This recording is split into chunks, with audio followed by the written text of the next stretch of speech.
We have the highest recorded juvenile crime rate in Greater Manchester.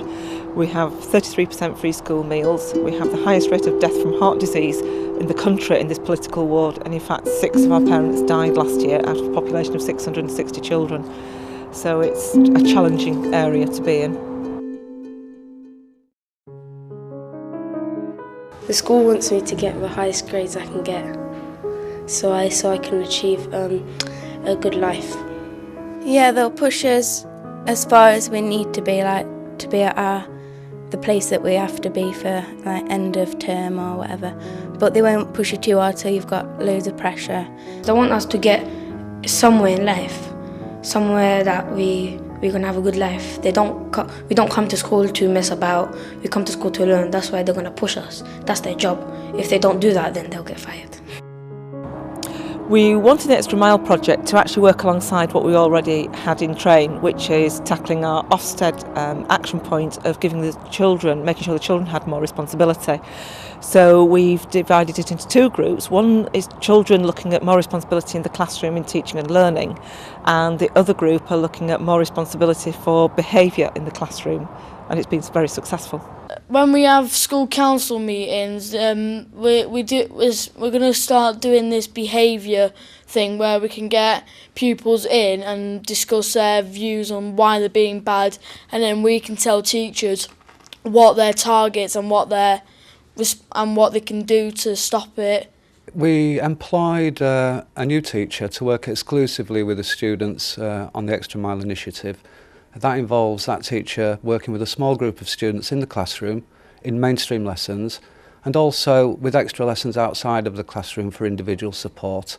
If the teacher doesn't think you're doing well in lesson, they bring you back, like they talk to you after lesson and they explain that I don't think you're doing so well, and then they give you like a pep talk. Does give a focus to a particular group of students that maybe in the past would have just been swallowed up, if you like, in the general cohort. What we're able to do now, and what we are doing, is we're actually focusing on a specific group of students. Usually with the Year 11 classes that I work with, it's intervention where there's a few of the Extra Mile students in the class, and then I sit with them and help them out.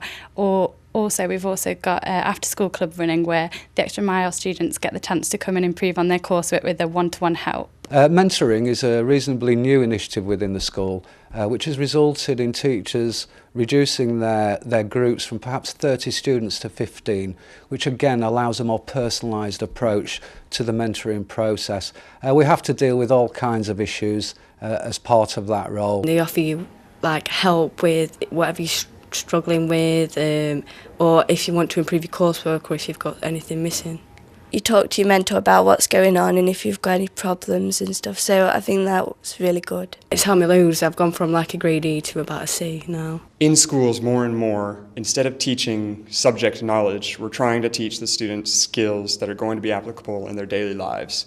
And a lot of those skills that we're finding the kids come to us lacking are things like being able to question each other, being able to question themselves, being able to question their teachers. It's a very good lesson for people who come in an open environment like a secondary school, from a primary school, and it really teaches us how to get on with each other. We get more interactive with the lesson and we like enjoy it a lot more, and it helps us learn because it's better than sitting in the class doing writing all the time, and it makes you like interact with other students, and you get to know more about other pupils, your classmates. My message to people who aren't familiar with the Extra Mile or the impact it could have would be brave and go for it. Make sure it's something that is genuinely something that you're working on anyway as a priority, which for us it is. And I would say don't be put off by staff resistance. As teachers, often risk averse, and we hesitate to take risks, especially in classrooms that we've taken so long and spent so much hard work trying to establish a comfortable environment for ourselves and for the students. To then step out of that and take a risk is often difficult, but I absolutely promise you that it will be worth it. The project gives you the confidence to do something even more different. I mean, all of us like to be innovative, but this has been even more different than we thought we could actually achieve. The resources we've had in terms of other people working with us, the Ofsted inspector we brought in, the consultant who's come in, have held our hands and said, yes, go for it, this is really, really something exciting. And you don't often get that as a head teacher. You're on your own and you're never sure whether or not you have done the right thing, but to have those people work with us on the project has actually meant it's, I think, been a lot more successful than if we were just doing it within our own school. There's a pupil that came to us who is English as an additional language, but in addition to that, he also has some severe learning needs, and his vocabulary and cognitive ability is quite limited. But to see him stand up in front of a group with great pride and deliver a speech on healthy eating was fantastic. And his pride, little things maybe, to an adult who's watching that, but to his classroom teacher, to the people who know him, huge, huge steps in a very short time. When I leave school, I would actually like to become a judge.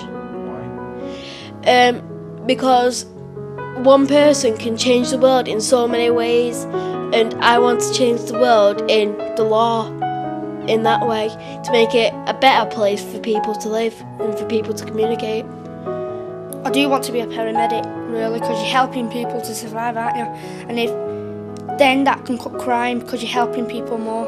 So then, say like, if someone commits a crime and they get stabbed, that's learning them a lesson then, because you're helping them.